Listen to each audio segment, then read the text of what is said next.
All right. Welcome everyone to the Assessment Security webinar. My name is Nicole.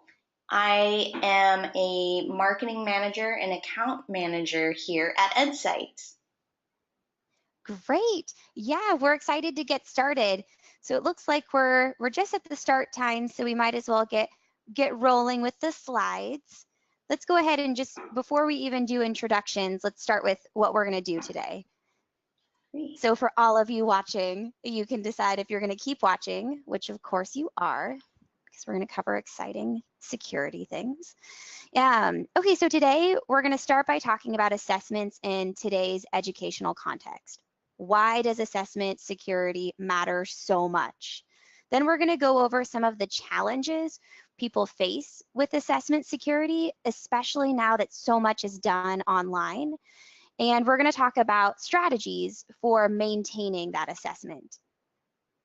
So let's get started, and let's introduce the team from Edcite that you all get to speak with today. Why don't we introduce ourselves, what we do, and kind of how assessment security impacted our classrooms. Yeah. So I'll go Nicole, ahead you and kind of already started. Yeah, But so I yeah. started, but I wanted to add that in addition to working at Edcite, I was actually a teacher for 9 years in the Los Angeles Unified School District, and I taught middle school English. And I can say, certainly at the middle school level, that students are starting to, want to cheat on assignments and tests. And they're really concerned with doing the best that they can. They have a lot of emotional things going on in their lives. And so sometimes in the classroom, they're wanting to, take a shortcut and cheat. And especially because I had a very large class of students, I had sometimes 40 students. And so it was very hard to manage assessment security. And Brian, do you want to introduce yourself? Sure. Thanks, Nicole. My name is Brian McIntosh, and I'm the product manager at Edcite. But before working at Edcite, I was a high school math teacher. And high schoolers, if middle schoolers are just starting to get interested in cheating, high schoolers are kind of becoming experts at it. So I think there's this intersection of technology. Students all have smartphones and can communicate with each other really easily. And they're also very computer literate. And so they're finding all these ways to help each other within the classroom. To, if I'm in a second period class and I find out the answers, how can I help someone in fifth period? So it kind of felt sometimes like an arms race being a high school teacher between trying to catch cheating and students trying to find ways around doing the work that we were assigning them. Right. And hi, everyone. I'm Julia Sweeney. I'm our director of sales, and I taught middle school ELA and social studies. I mean, Nicole and Brian have hit on, the fact that we want to make sure students are accurately showing us what they know, and not what their neighbor knows, and not what their, what the paper being passed around the room knows, but what they know from my lesson. But I also think that making sure that you eliminate confusing expectations, because there were, and maybe this is also naive, but sometimes where kids thought they could use the book or kids thought they could use that tab, and just making sure we're super clear with expectations at every level to make sure that those assessments are very secure. So you all are listening to the three of us, and we've been in the classroom, we've worked in schools, and so we understand the importance and also just the challenges of keeping your assessment secure. So let's jump into why this matters so much. Although I suppose if you are tuning into this webinar, it's not so difficult to convince you that assessment security does matter. We kind of thought of three buckets: feedback, promotion, and funding to talk about. And so when we're thinking about the purpose of assessment, ultimately, We want to respond to data. We want to know where people are, whether they are students, teachers, administrators. We want to be able to assess the situation and respond to positively impact that situation. And so assessment today really is about, giving feedback and being able to help grow whatever level you are working at. But the stakes are pretty high. I think, Brian, you can probably weigh in on the promotion or how high stakes, beyond just feedback, this can be Mm-hmm. for students. Mm-hmm. Definitely. So assessment has also become a criteria for students moving on within school, and whatever our feelings are about that, even if we may disagree with that, that can be something that we saw an example in Ohio this last year where third graders on a writing assessment, they copied part of the passage into their writing and didn't cite it properly.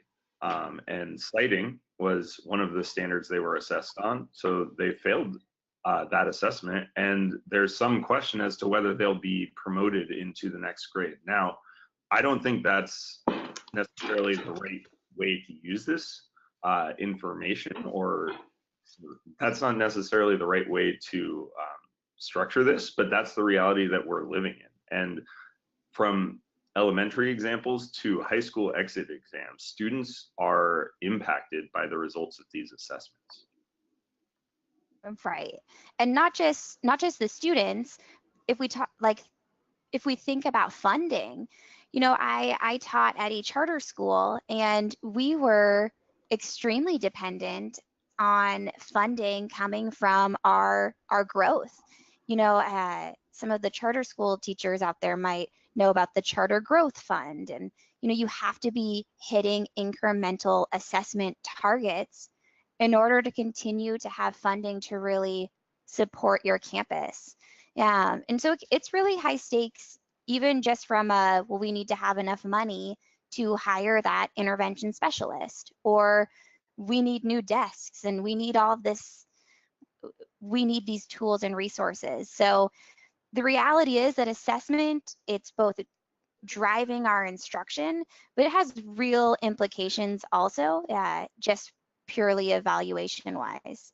Yeah, I know that So we have talked to some teachers where assessment does weigh heavily on their teacher evaluation. that is so true. I mean, teacher pay is becoming more and more connected to student performance. And it's not that we're saying anything about that. We're just stating these are the facts. Like, assessments have huge implications on money today. And so it's important to recognize whatever security risks there are to the validity of the assessment data, and make sure that we're being proactive with addressing those. So let's talk about some of the challenges. Okay, so we're talking about how assessments, specifically digital assessments, pose challenges and risks for assessment security. And we're thinking about this in terms of two buckets. There's the content, so access to the test ahead of time, access to the test after, access to that actual content, and making sure that that content looks the way it should when a student sees it. And then we're looking at the bucket of the responses and everything that can influence that response. And there definitely are a lot of response risks out there. I'll just tell a quick story.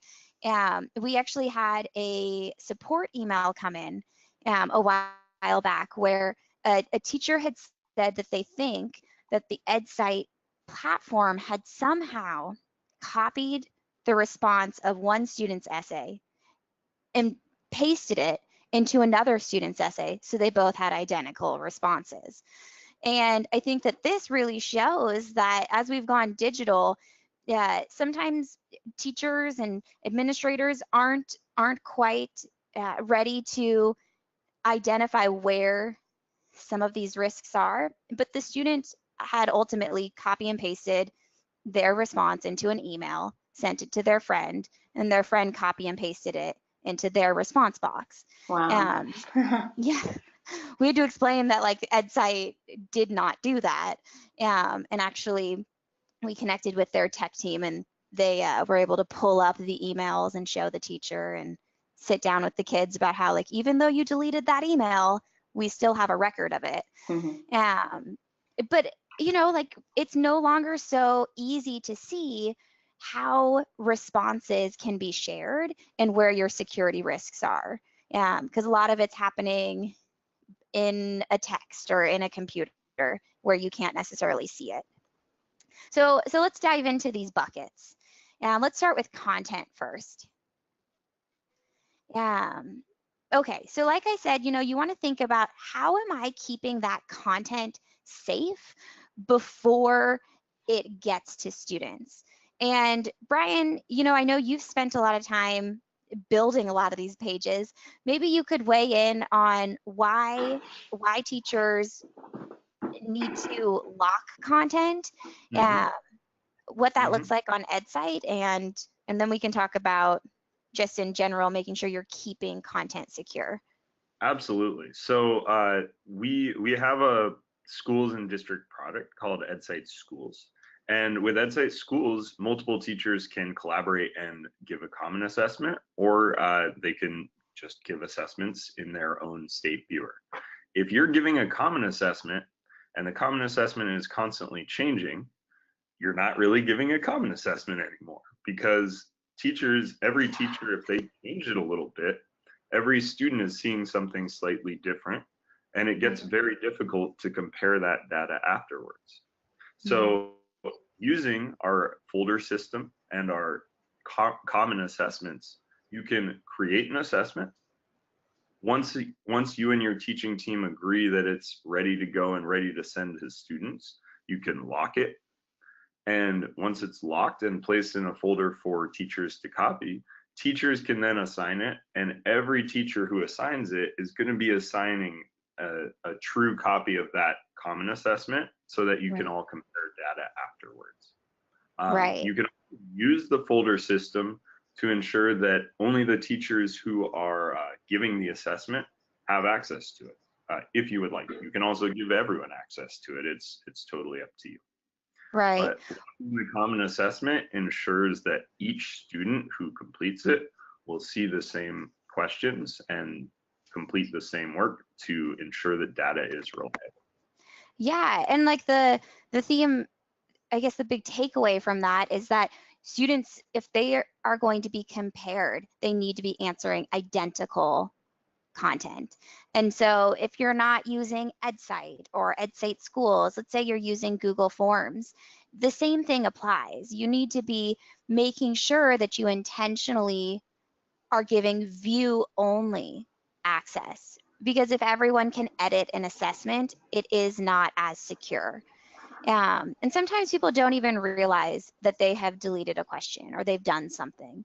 And so that, as Brian said, like that's why on our Edcite Schools platform, because so many districts use it for common assessments or content they've created and want to give together, we make sure that that content gets locked to make sure at the end of the day, when you're looking at a report, you're not comparing apples and oranges. So the next page, though, kind of hits on your other point, Brian, with the folder access. So like if we look at this page here on the left side of the Edcite Schools screenshot, you can see there's folders, there's Edcite Schools folders. And so if I'm on a third grade team, I can share my third grade content with my teachers. But let's say that I'm a curriculum coach for the district and I'm creating benchmarks for the upcoming school year, and I don't want our third grade team to have access to that yet, I can go ahead and keep it in my curriculum coach folder that my third grade teachers aren't going to see. So you've got that flexibility to control when you release content and to whom. So you want to be, you know, keeping a very close watch on your content before and while you're sending it to students.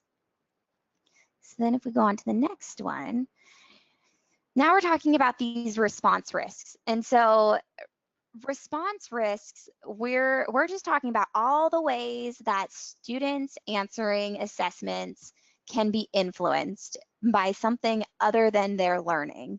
And so whether that is they're a third grader at home and someone at home just wants to help them, they're struggling with this assessment at home, and mom or dad or brother or sister is just helping the child, which isn't a true reflection of their mastery. Or whether this is, I don't want the student to access this assessment outside of class time, so they can't use their phone or they can't use the book. You want to be able to control when students can actually submit those answers and when they have access to the assessment. So one way we work with this is start time and end time. So you can set this at each class level. So not just overall for the assessment, but for each individual class, set a start time down to that minute and an end time. Yeah. Do you want to weigh in on the? Yeah, sorry. Just as a high school teacher, something that this is really exciting for me, because I don't know if actually some middle school teachers teach block schedule as well too, but having that irregular meeting time for a class, it's necessary to be able to set this by day and by time, because you may be meeting at different days for different classes. Like I had one class that was Monday, Wednesday, Friday, and one that was Monday, Tuesday, Thursday. So this is a really nice feature to ensure that if I want students working in class, I can do that. Oh yeah. Well, and I always think about the really cheeky kid that is going to access on Sunday between 7:01 and like 7:37 because they know I set a time window, but maybe I didn't disable days. So yeah, like you're saying, Brian, that disabled day is essential in order to actually have your time windows be effective. So let's go on. Oh, this is another one. Now, Brian, I know you've talked a lot about from a high school perspective. I'd love to have you talk us through how the codes for accessing assessments can make a big difference. Yeah, absolutely. So we with codes, think of it like you need a password in order to access the assignment, and the teacher is the only one who's going to get access to that password. So when a benchmark assessment like this one, that's an example, is sent, and this is an Edcite Schools feature, you can lock the assignment with a password, and students must enter the password to access it. So this gives the teacher a lot of control, right? Because you can either write it up on the board at the very start of class if students are coming in, getting started right away. Or if you want to wait, maybe you have 5-10 minutes of review you need to do at the start of class, go over yesterday's lesson, review the homework, something like that. You're still very much in control. And that's huge, because if your students are like my students, when they see something that they can start on, sometimes they just go for it. Even if I'm at the front and I want to talk about something, if they can start the assignment, see ya. It may be too late to get their attention. So this code is a good way for the teacher to make sure that they control when each class is starting. And a new feature with this that we're adding this year that we're excited about based on some requests is individual codes by class. So this goes back to that second period student saying, oh, I got the code, I'm going to tell it to the fifth period student. That is not going to be possible for them anymore, because we'll have codes by class. Yeah. Well, and what's also nice is that, one of the things with Edcite Schools is also that end of year state test alignment. And I mean, you kind of expect the end of year state tests to make security a priority. And so students have to use a code in order to access their tests. And so, we also just want to model that pathway. So we're just as secure in that process, but also so students can get practice with that code pathway. So if you're a third grader, you kind of get used to having to enter a code, and it's not as big and scary at the end of the year, hopefully. Yeah, and Great. one thing to add is we're also adding that. I kind of misspoke earlier. We're adding this for teacher assigned assignments as well. So with any Oh, assignment, and you as a teacher can add a code as well. oh yeah. And is that on our Edcite Schools platform? It will be available on both. Oh, cool. Great. Okay, cool. So then if we're looking at, okay, so they used the code, they got in at the right time, but you still don't there are still ways that kids are going to give potentially the answers to the next class period. And one of those ways is just completely like, do you tell the students the answer at the end of the test? So one of the things on Edcite is, because we're an assessment platform, we give you the settings to make it as formative or as summative as you want that assessment to be. In the most formative use case, you want students to get immediate feedback. You want them to see where they went wrong. You want them to see the solution or the exemplar response you've put in there to pop up for them, or maybe you've got a Khan Academy video built into your report for them. That's your formative use case. But if you're doing a summative, if this is your final and you don't want second period sharing with fifth period, you might want to hide those answer details when they press submit. And you can then release those answer details at a later time. But you can make sure all of your class periods get through the assessment before you release that report. The second setting on this page of not displaying scores, so not just hiding answer details, but also hiding the scores, that also can be considered a security element.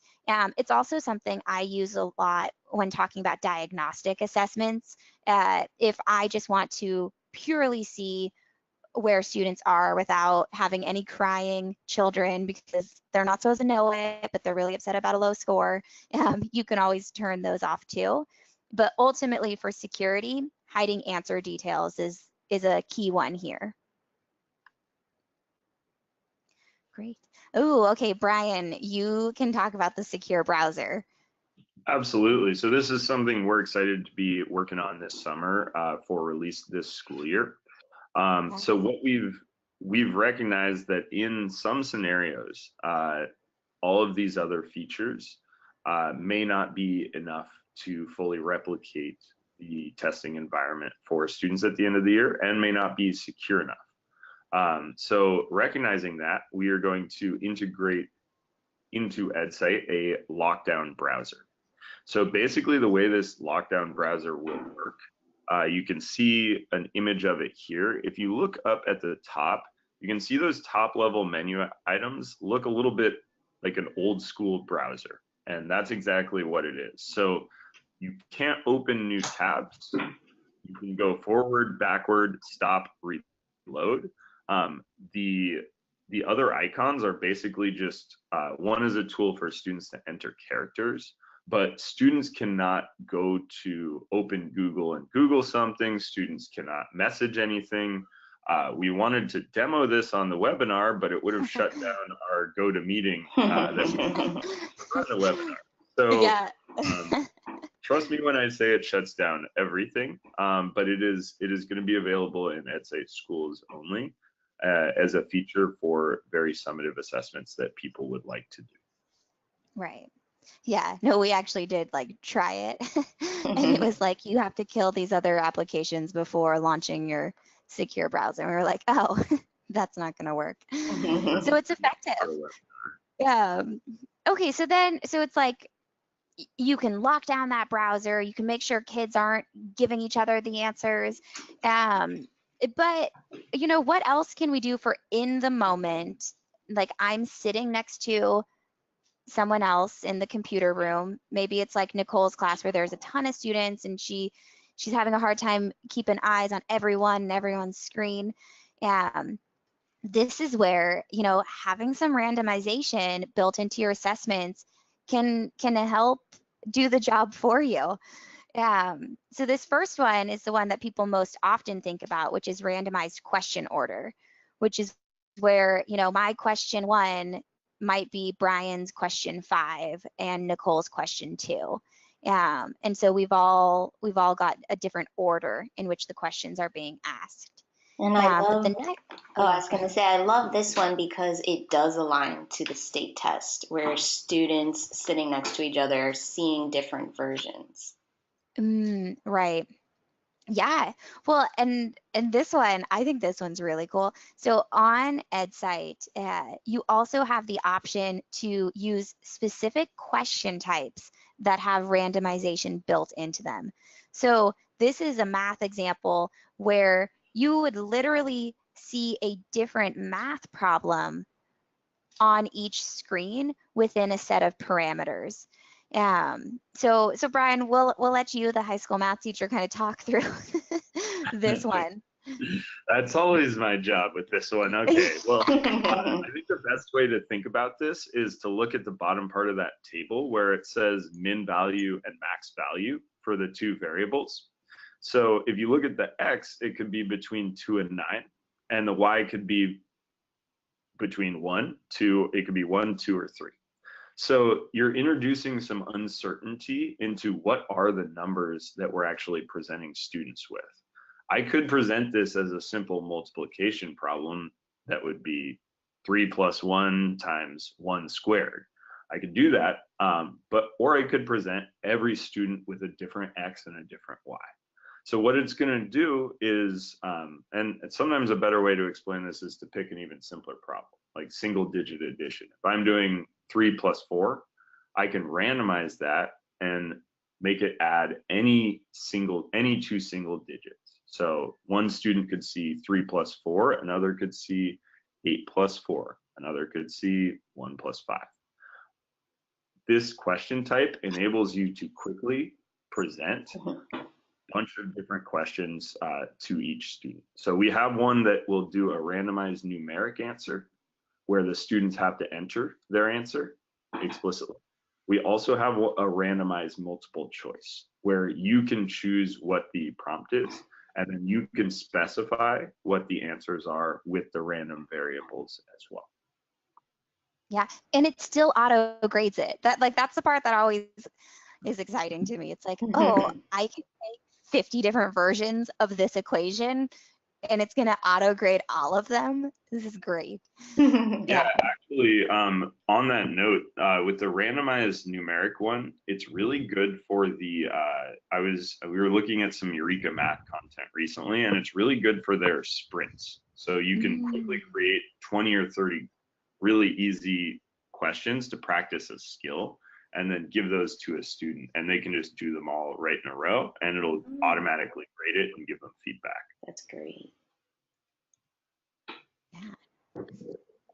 Yeah. Okay, so let's say you've randomized, you've got the assessment locked down, all of these things are going well, but then there's always the need for making sure that you're giving your proctors and your teachers or whoever is monitoring that assessment at that time tools that are most appropriate for that scenario. And so we want to make sure that teachers are also able to make sure students are getting through an assessment, but not necessarily be giving that auto-graded result as students are working.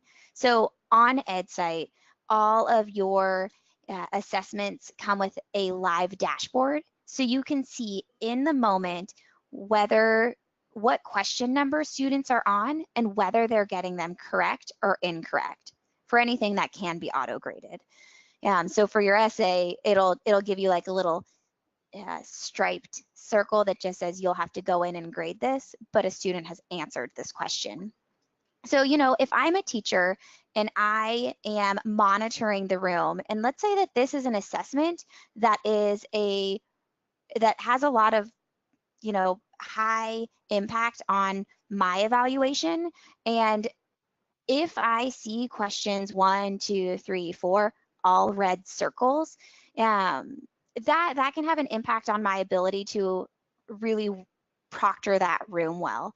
And so making sure that you have the option to turn that live dashboard instead of being that formative use case where teachers are meant to respond in the moment and turning it to more of a proctor use case. I think that's good for having assessment security in terms of making sure teachers aren't prompted to respond in the moment. Because when I see students are struggling, I always want to go kneel down next to their desk, talk with them about their learning, figure out what's going wrong.